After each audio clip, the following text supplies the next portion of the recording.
Hey folks, Aaron here. Welcome back to my anime review. Today we're looking at episode 5 of Death March. Now, I am very, very surprised by this week's episode because I remember when the first 10 minutes were happening, I was not too engaged with this week's episode, to be honest with you guys and girls. The very, very beginning of this week's episode was kind of just plain Jane. You know, we had, again, more food. We had introduction of 2 new slaves that Satoo bought. And really the only thing I think was interesting about it was that when he went up to one of them and spoke Japanese to her, she understood and reacted to it because he was like going up to them going, "Oh, you have a spider in your hair," and none of them really understood. They were like, "Why are you up so close to me?" But with her, she jumped, and he realized there's something more to this girl. She's, you know, looks like a loli, etc., but he realized there's something more to her. And after a whole sequence of cooking moments and just them eating and really just very, very dry content, we get into this thing where Satoo goes to sleep, wakes up with this Arisa over him, you know, trying to seduce him, essentially using magic spells on him, etc. And she gets close. She almost does, but he was able to fight off because of his resistances, etc. And then he, you know, kind of interrogates her. He wants to know, how do you know Japanese? Where are you from? Are you from, you know, whatever. And this is where we start opening up a big new world for Death March in a good way. I'm very happy about this. Where instead of going like a route of Overlord or, you know, I'm trying to think of another show that does this. It's not SAO, Log Horizon probably, or even Grimgar. You know, because Isekai is always usually about stories of people getting resurrected or being sent to another world mysteriously. And in Grimgar and, you know, Overlord, etc., the characters really don't know why they're there, at least initially. But, you know, even Grimgar, I'm not sure yet if they figured out if they're in another world yet. I'm kind of far behind with Grimgar. Not in terms of the anime. The anime I watched plenty of times already, but the actual light novel series, I think I'm at like the second one, not even. But what's interesting, though, is that we learn a little bit more about the world, where apparently people are sent to this world via God to be reincarnated. So even though, you know, it's a game world of sorts, they have been other people that sent there. Namely, she was sent there as a child because apparently she died and then met God and then was sent there.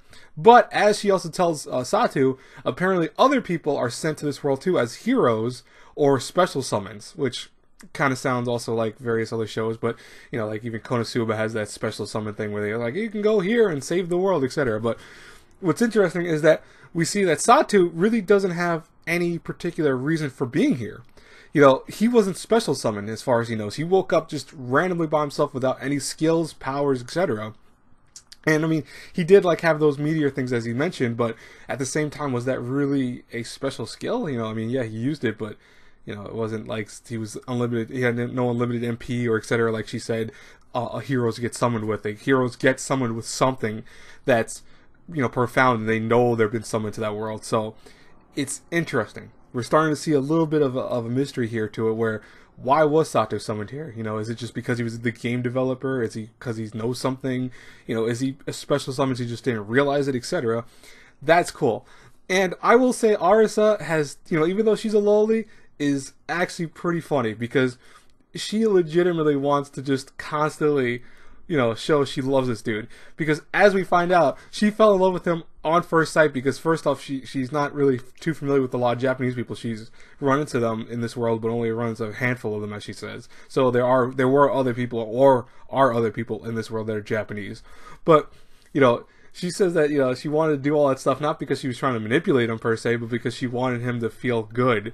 And, you know, I love, like, he's asking her questions, and she's like, "Oh, you want to know my bust size? Okay, my bust size." Like, he just keeps throwing stuff at her every time she's about to say something stupid. And then, you know, we find out that after, like, I want to say after near the end, or after like whole sequence of this, where the one girl with the blonde hair walks in and right away thinks, "Oh no, you're terrible for sleeping with these girls," etc. Because one girl on the side was like, "Oh, master, don't be too rough, otherwise you'll hurt me." I'm like, oh my god. You're like, come on, seriously.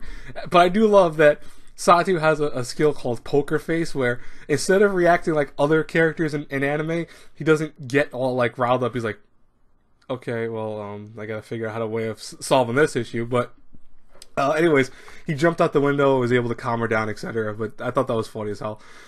Now, what's interesting though is after this sequence happens, we then find out what happened to this girl Arisa, where she apparently was a princess when she came to this world, and as time went by, she tried to use her mystical powers that she has to calm her country down and to, make it where it was just more successful in general. Failed horribly. And her country got invaded by like an evil spirit and then got destroyed. People got sent to slavery, etc., which is why she got sent to slavery as time went by. Messed up. I felt bad for Arisa. They did that really fast, but I did legitimately feel bad for the girl because that's messed up. But this is where I have to say, Death March is doing something that I am very surprised with. Again, I hated the first episode. I have to keep pointing that out every single episode because I'm like, this show is actually getting better. And it's crazy that it's getting better from everything after the first episode. Is it still great? No, it's not great, but it's good now. I seriously think the show's good. And that's crazy about the show in general. But what do you guys think about this week's episode of Death March? I would love to hear from you in the comments below. As always, guys and girls, I hope you love my reviews. If you do, think about hitting the subscribe button and hitting the like button, etc. I'll talk to you guys later. Have a great, blessed day, everyone. And really quick fact, I will not be uploading tomorrow until probably way, way later in the afternoon, maybe even not until Saturday. I have many things I have to do tomorrow. It's just going to be a busy, busy day tomorrow for me. Some important things I have to do in my life, so I hope you guys wish me luck with that. But I will talk to you guys later. Have a great day, everyone. Bye-bye.